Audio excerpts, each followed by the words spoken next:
Devastating flooding in Texas is capturing national attention. Yeah, and as the search and recovery efforts continue there, officials in our state want you and your family to be prepared for an emergency like this, especially now that hurricane season has begun. Your reporter Marcy Jones is in Oxford, where leaders will come together today to highlight the steps that you can take to get ready right now. So, Marcy, what's the latest?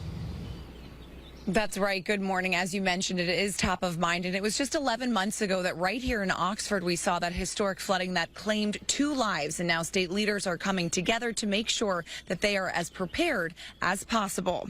So the Atlantic hurricane season runs June 1st to November 30th, with the highest threat period for Connecticut between mid-August and October. Just yesterday, parts of the state were under a flash flood warning, and that's why Governor Lamont will hold a conference today to encourage Connecticut residents to be prepared.